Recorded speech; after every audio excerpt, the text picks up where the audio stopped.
Friends, आज का हमारा टॉपिक है टाइप्स ऑफ केमिकल रिएक्शन। हम लोग अपनी कुछ लास्ट वीडियो के अंदर केमिकल रिएक्शन क्या होती हैं, उनको कैसे बैलेंस करते हैं, ये सब चीजें सीख चुके हैं। आई होप आप लोगों को वो वीडियो यूजफुल लगी होंगी। तो आज हम लोग बात करते हैं हमारे नए टॉपिक के बारे में, जो कि है टाइप्स ऑफ केमिकल रिएक्शन। जैसे कि आप लोग बोर्ड पे देख पा रहे हैं, मैंने यहाँ पर नंबर ऑफ रिएक्शंस आप लोगों के लिए लिख दी हैं, ताकि आप लोगों को पता लग जाए कि इस वीडियो में हम लोग कितने टाइप की केमिकल रिएक्शन के बारे में बात करने वाले हैं।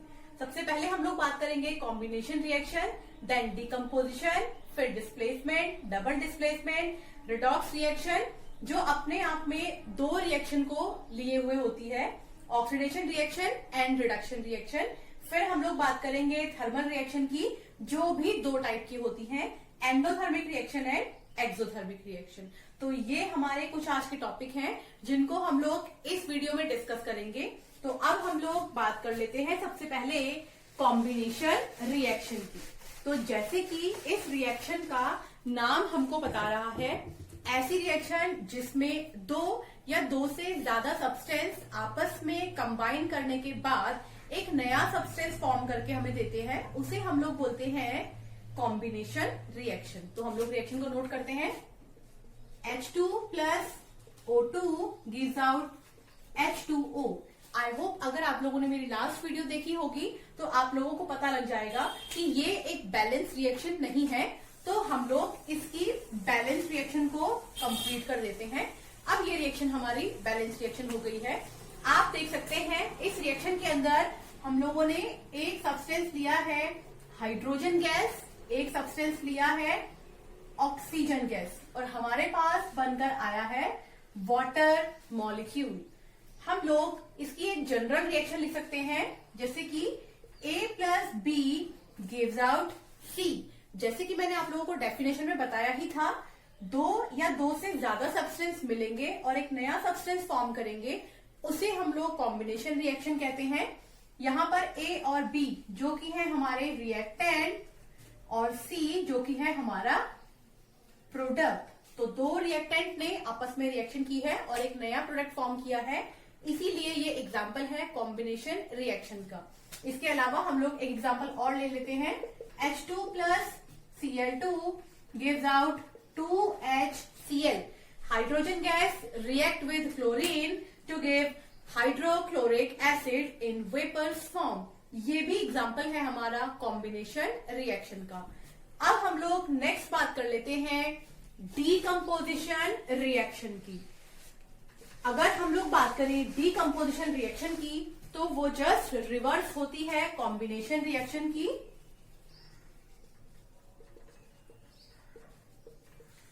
कॉम्बिनेशन रिएक्शन में मैंने आप लोगों से कहा था कि A plus B gives out C। तो डीकम्पोजिशन रिएक्शन में मैं आपसे कह रही हूं कि C gives out A plus B। Combination reaction में हमने कहा था कि दो सब्सटेंस मिलकर एक नया सब्सटेंस फॉर्म कर रहे हैं। डीकम्पोजिशन रिएक्शन में मैं आपसे कह रही हूं कि एक सब्सटेंस कुछ सर्टेन कंडीशन में टूटने के बाद दो या दो से ज्यादा प्रोडक्ट हम लोगों को प्रोवाइड कर रहा है। तो अब हमारे पास क्वेश्चन ये आता है कि वो कौन सी कंडीशन है जो डीकम्पोजिशन रिएक्शन के लिए प्रोसीड होती है। तो सबसे पहले अगर हम लोग बात कर लें तो होंगी थर्मल कंडीशंस। थर्मल कंडीशंस जैसे कि हम लोगों को कुछ इक्वेशंस में गिव्स आउट के ऊपर हीट लिखा हुआ मिलता है, या फिर कभी कहीं डेल्टा लिखा हुआ मिले, तो इसे भी आप थर्मल कंडीशन ही मानेंगे। नेक्स्ट हम लोग बात कर लेते हैं इलेक्ट्रिकल कंडक्टिविटी या फिर इलेक्ट्रिकल डीकम्पोजिशन। इसे भी हम लोग डीकम्पोजिशन का ही एग्जाम्पल मानेंगे। फिर हम लोग बात कर लेते हैं लाइट। कुछ रिएक्शंस में गिव्स आउट के ऊपर हमें लाइट लिखा हुआ मिलता है या फिर H न्यू लिखा हुआ मिलता है। ये दोनों ही कंडीशन हमारी होंगी लाइट के लिए। अब इनके रिगार्डिंग हम लोग कुछ एग्जाम्पल पढ़ लेते हैं डीकम्पोजिशन में। For example CaCO3 gives out CaO plus CO2। ये रिएक्शन हमारी थर्मल कंडीशन में प्रोसीड होने वाली रिएक्शन है। जैसे कि आप लोग देख पा रहे हैं कैल्शियम कार्बोनेट, जिसको हम लोग बोल देते हैं लाइमस्टोन, जब थर्मल कंडीशन में डीकम्पोजिशन करता है तो ये हमको प्रोवाइड करेगा लाइम, यानी कि calcium oxide and carbon dioxide. ये है हमारी थर्मल कंडीशन रिएक्शन डीकम्पोजिशन के लिए। अब हम लोग बात कर लेते हैं electrical condition. 2H2O gives out 2H2 plus O2। यही रिएक्शन मैंने अभी आप लोगों को ऊपर कॉम्बिनेशन में समझाई थी, लेकिन तब आप ध्यान देंगे H2 और O2 यानी कि hydrogen and oxygen gas reactant side में थे, और अभी डिकम्पोजिशन रिएक्शन में वाटर मॉलिक्यूल हमारा रिएक्टेंट साइड में है। ये कंडीशन इलेक्ट्रिसिटी की टर्म में कंप्लीट होती है, यानी कि वाटर मॉलिक्यूल में से जब हम लोग इलेक्ट्रिसिटी को फ्लो कराते हैं तो ये दो पार्टिकल हम लोग को प्रोवाइड करेगी, that is hydrogen gas and oxygen molecule. इसके अलावा हमारे पास कुछ और रिएक्शंस हैं डिकम्पोजिशन के लिए। For example 2AgCl gives out 2Ag plus Cl2, या फिर हम लोग कह सकते हैं 2AgBr gives out 2Ag plus Br2। पहली रिएक्शन के बारे में बात कर लेते हैं। 2AgCl सिल्वर क्लोराइड, ये हमको प्रोवाइड करेगा silver metal and chlorine gas. दूसरी रिएक्शन है हमारे पास सिल्वर ब्रोमाइड, ये हमें प्रोवाइड करेगा silver metal and bromine gas. अब हम लोग बात कर लेते हैं यहाँ कौन सी कंडीशन लगेगी। तो यहाँ कंडीशन लगती है लाइट की। अगर आपको लाइट नहीं लिखा हुआ मिलेगा तो H न्यू लिखा हुआ मिलेगा। तो ये कुछ हमारी रिएक्शंस थी डीकम्पोजिशन रिएक्शन के लिए, जिसके अंदर हम लोगों ने डिफरेंट कंडीशंस के बारे में भी बात की है।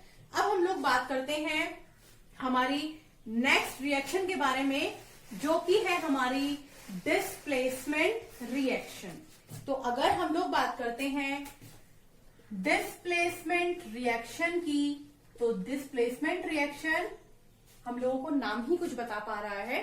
डिस्प्लेसमेंट इसका मतलब है अपनी प्लेस से कहीं और शिफ्ट हो जाना, यानी कि वो रिएक्शन जिस रिएक्शन में कोई भी एक एलिमेंट अपनी प्लेस को छोड़ के किसी और प्लेस में शिफ्ट हो जाता है, उसे हम लोग बोलते हैं डिस्प्लेसमेंट रिएक्शन। आइए हम लोग कुछ एग्जाम्पल से इस रिएक्शन को समझने की कोशिश करेंगे। For example CuSO4 plus Zn gives out ZnSO4 plus Cu. Calcium sulfate react with zinc metal to give zinc sulfate and copper metal. Next हम लोग बात कर लेते हैं CuSO4 plus Fe gives out FeSO4 plus Cu. Copper sulfate react with iron metal to give FeSO4 plus Cu. कहूंगी कि हमारे पास कुछ क्वेश्चन बोर्ड के एग्जाम में इस तरीके से आते हैं कि क्या इस रिएक्शन का रिवर्स पॉसिबल है, यानी कि मैं आपको कहती हूं कि क्या Cu plus ZnSO4 gives out CuSO4 plus Zn। आप देख पा रहे हैं ये फर्स्ट रिएक्शन का रिवर्स है। नेक्स्ट रिएक्शन की हम लोग बात कर लेते हैं Fe plus CuSO4 gives out FeSO4 plus Cu। तो क्वेश्चन आपके पास कुछ इस तरीके से आता है कि क्या ये रिएक्शन पॉसिबल है। तो मैं आप लोगों को बताना चाहूंगी कि ये दोनों ही रिएक्शन जो मैंने नीचे नोट डाउन की है ये पॉसिबल नहीं है, जबकि ऊपर वाली दोनों रिएक्शन पॉसिबल हैं। इसके लिए हम लोग क्या एक्सप्लेनेशन देंगे, तो हम लोग एक्सप्लेनेशन देंगे रिएक्टिविटी सीरीज का। मैं आप लोगों को बताना चाहूंगी कि जैसे कि आप लोग देखेंगे कि रिएक्टिविटी सीरीज में पोटेशियम सबसे ऊपर आता है और प्लेटिनियम, गोल्ड या फिर सिल्वर, ये कुछ मेटल्स हैं जो बहुत नीचे आती हैं। तो उसी सीरीज के अकॉर्डिंग अगर हम लोग बात करें तो हाईली लो रिएक्टिव मेटल को डिस्प्लेस कर सकती है, जबकि low reactive metal high reactive metal को डिस्प्लेस नहीं कर सकती है। तो आपको इस बात को ध्यान में रखकर बोर्ड में इन क्वेश्चंस को सॉल्व करना है। आपको चेक करना है कि उस रिएक्शन के अंदर हाईली रिएक्टिव मेटल कौन सा है और लो रिएक्टिव मेटल कौन सा है। जैसे कि आप नीचे देख पा रहे हैं Cu plus ZnSO4 gives out CuSO4 plus Zn। ये रिएक्शन पॉसिबल नहीं था क्योंकि यहाँ पर Zn जो है वो compare to copper highly reactive metal है। ऐसे ही हम लोग बात करें Fe की, तो Fe CuSO4 में से Cu को डिस्प्लेस नहीं कर सकता है क्योंकि Fe comparatively low reactive metal है। तो ये बात कर ली हम लोगों ने डिस्प्लेसमेंट रिएक्शन की। हम लोग देखते हैं जिंक मेटल ने अपने आप को डिस्प्लेस किया और प्लेस किया कॉपर की जगह पर, और कॉपर को जिंक की जगह पर हम लोगों ने प्लेस किया, जैसे कि आप लोग यहाँ देख पा रहे हैं। ऐसे ही सेकेंड रिएक्शन के अंदर Fe ने डिस्प्लेस किया है कॉपर को और कॉपर पहुंच गया है Fe की प्लेस पर। तो ये एग्जाम्पल था हमारा डिस्प्लेसमेंट रिएक्शन का। अब इसके बात कर लेते हैं डबल डिस्प्लेसमेंट रिएक्शन की। तो सबसे पहले मैं आप लोगों को बताना चाहूंगी कि क्या फर्क है single displacement reaction and double displacement reaction में। अगर हम लोग बात करते हैं सिंगल डिस्प्लेसमेंट रिएक्शन की, तो सिंगल डिस्प्लेसमेंट रिएक्शन के अंदर एक कंपाउंड रिएक्शन करता है एक एलिमेंट के साथ, लेकिन अगर हम लोग बात करें डबल डिस्प्लेसमेंट रिएक्शन की, तो यहाँ पर रिएक्शन करने वाले दोनों ही पार्टिसिपेंट कंपाउंड होते हैं। जैसे कि आप लोग यहाँ बोर्ड पे देख पा रहे हैं, AgNO3 silver nitrate react with NaCl sodium chloride. तो सबसे पहले मैं आप लोगों को बताना चाहूंगी कि ये रिएक्शन प्रोसीड किस तरीके से होगा। Ag पॉजिटिव NO3 नेगेटिव, ये हो जाएगा Na positive plus Cl negative. मैंने कुछ नहीं किया है, बस इन कंपाउंड को इनके आयंस की फॉर्म में तोड़ दिया है। अब हम लोग उस रूल को फॉलो करेंगे जो ये कहता है कि opposite charge attract each other. कोई दो अपोजिट चार्ज जो होते हैं वो एक दूसरे को अट्रैक्ट करते हैं। तो जैसे कि हम लोग यहाँ देख पा रहे हैं, Ag पॉजिटिव है तो ये अट्रैक्ट करेगा Cl नेगेटिव को, और यहाँ Na पॉजिटिव है तो ये अट्रैक्ट करेगा NO3 को।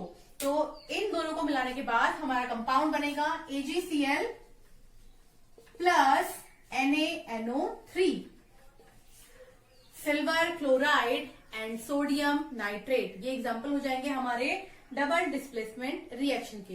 अब हम लोग एक एग्जाम्पल और समझ लेते हैं। For example BaCl2 plus CuSO4, ये कंपाउंड हम लोगों को देगा BaSO4 plus CuCl2। Barium chloride react with copper sulphate to give barium sulphate and copper chloride. तो ये हमारे कुछ एग्जाम्पल हो गए हैं डबल डिस्प्लेसमेंट रिएक्शन के। अब हम लोग बात करेंगे रिडॉक्स रिएक्शन की। जैसे कि मैंने आप लोगों को वीडियो की स्टार्टिंग में ही बता दिया था कि रिडॉक्स रिएक्शन अपने आप में दो टाइप लिए हुए होती है। Number 1 is oxidation and number 2 is reduction.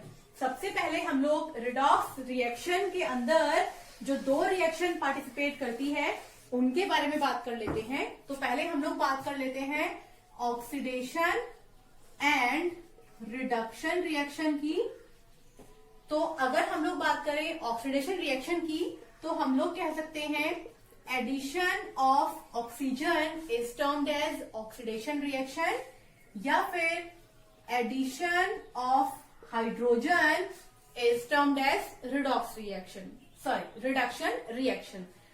अब हम लोग बात कर लेते हैं, अगर आपको ये याद नहीं हो पा रहा है तो हम क्या कर सकते हैं, तो हम लोग लिख सकते हैं removal of hydrogen is termed as redox reaction. तो यहां पर उल्टा हो जाएगा, removal of oxygen is termed as redox reaction. तो ये हमारे कुछ छोटे छोटे पॉइंट हैं जो हम लोग ऑक्सीडेशन या फिर रिडक्शन रिएक्शन को आइडेंटिफाई करने के लिए यूज कर सकते हैं। अब मैं आप लोगों को एक रिएक्शन की हेल्प से समझाना चाहूंगी। CuO plus H2 gives out, हमें पता है ये कंपाउंड हमें बना के देगा Cu प्लस H2O। अब हम लोगों को इन दोनों ही मेथड में से कोई भी एक लेकर के इस रिएक्शन को सॉल्व करना है। आइए देखते हैं हम लोग। फॉर एग्जाम्पल CuO से हम लोग गए हैं Cu में, तो आप देखेंगे यहाँ कॉपर के साथ ऑक्सीजन ऐड है, जबकि यहाँ कॉपर के साथ ऑक्सीजन ऐड नहीं है, यानी कि रिमूवल ऑफ ऑक्सीजन। और हमें पता है रिमूवल ऑफ ऑक्सीजन क्या होता है, रिडक्शन। तो ये रिएक्शन एग्जाम्पल है रिडक्शन का। अब हम लोग बात कर लेते हैं H2 से H2O तक। तो जैसे कि हम लोगों को पता है यहाँ हाइड्रोजन के साथ ऑक्सीजन ऐड नहीं है, वहीं दूसरी तरफ कंपाउंड में हमारे पास ऑक्सीजन ऐड है। तो ये एग्जाम्पल हो जाएगा हमारा ऑक्सीडेशन का। तो ये एग्जाम्पल हो गया रिडक्शन एंड ऑक्सीडेशन का।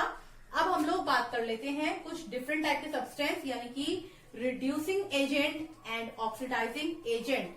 तो आप देख पा रहे हैं CuO से Cu तक हमारा रिडक्शन हुआ है, तो इस सब्सटेंस को हम लोग बोल देंगे ऑक्सीडाइजिंग एजेंट। जिस रिएक्टेंट ने रिडक्शन को प्रोसीड किया है उसे हम लोग बोल देंगे ऑक्सीडाइजिंग एजेंट, और जिस रिएक्टेंट ने ऑक्सीडेशन रिएक्शन को प्रोसीड किया है उसे हम लोग बोल देंगे रिड्यूसिंग एजेंट। आई होप आप लोगों को अब बेहतर ढंग से समझ में आया होगा कि ऑक्सीडेशन एंड रिडक्शन रिएक्शन क्या होती है। वो रिएक्शन जिस रिएक्शन के अंदर ऑक्सीडेशन एंड रिडक्शन दोनों एक ही रिएक्शन के अंदर पार्टिसिपेट कर जाती हैं उसे हम लोग बोल देते हैं रिडॉक्स रिएक्शन। तो ये रिएक्शन एग्जाम्पल है एक रिडॉक्स रिएक्शन का। अब इसके अलावा हम लोग एक एग्जाम्पल और देख लेते हैं। For example 2H2 plus O2 gives out 2H2O। तो आप लोग यहाँ पर देख पाएंगे यहाँ हाइड्रोजन के साथ ऑक्सीजन ऐड नहीं है, यहाँ पर ऑक्सीजन ऐड है। एडिशन ऑफ ऑक्सीजन एग्जाम्पल होता है ऑक्सीडेशन का। यहाँ ऑक्सीजन के साथ हाइड्रोजन ऐड नहीं है, यहाँ हाइड्रोजन ऐड है, ये एग्जाम्पल हो जाएगा रिडक्शन का। क्योंकि H2 ने ऑक्सीडेशन किया है तो ये होगा हमारा रिड्यूसिंग एजेंट, क्योंकि O2 ने रिडक्शन किया है तो ये हो जाएगा हमारा ऑक्सीडाइजिंग एजेंट। तो ये कुछ डिस्क्रिप्शन था हमारा रिडॉक्स रिएक्शन का। अब हम लोग बात कर लेते हैं हमारी last reaction, that is thermal reaction. मैंने वीडियो के स्टार्टिंग में आप लोगों को बताया था कि थर्मल रिएक्शन अपने आप में दो टाइप की होती है, that is endothermic reaction and exothermic reaction. सबसे पहले मैं आप लोगों को इसकी कुछ डिटेल्स बताना चाहूंगी। एंडोथर्मिक रिएक्शन वो रिएक्शन जहां पर हीट या फिर लाइट एब्जॉर्ब होता है उसे हम लोग बोलते हैं एंडोथर्मिक रिएक्शन। मतलब इस रिएक्शन को कंप्लीट करने के लिए हमें हीट या फिर लाइट रिएक्टेंट को प्रोवाइड करानी पड़ती है। अब हम लोग बात कर लेते हैं एक्सोथर्मिक रिएक्शन की, जहां पर हीट या फिर लाइट रिमूव होता है उसे हम लोग बोल देते हैं एक्सोथर्मिक रिएक्शन। यानी कि वो रिएक्शन जिनमें हीट और लाइट रिएक्शन से बाहर जाती हैं वो होती है हमारी एक्सोथर्मिक रिएक्शन। कुछ एग्जाम्पल की हेल्प से हम लोग इसे समझते हैं। फॉर एग्जाम्पल अगर हम लोगों ने मिक्सिंग की है वाटर की विद अमोनियम नाइट्रेट, हमने अमोनियम नाइट्रेट को मिक्स किया है वाटर में, तो भी ये एग्जाम्पल होगा एंडोथर्मिक रिएक्शन का। या फिर हम लोगों ने मिक्सिंग की है वाटर की विद पोटेशियम क्लोराइड, ये भी एग्जाम्पल है हमारा एंडोथर्मिक रिएक्शन का, क्योंकि इस रिएक्शन में हम लोगों को रिएक्टेंट को हीट प्रोवाइड करानी पड़ती है। अब बात कर लेते हैं एक्सोथर्मिक रिएक्शन की। For example acid plus base, आप सभी जानते हैं एसिड प्लस बेस हम लोगों को सॉल्ट के साथ वाटर प्रोवाइड करता है। इस रिएक्शन में लार्ज अमाउंट में हीट रिलीज होती है।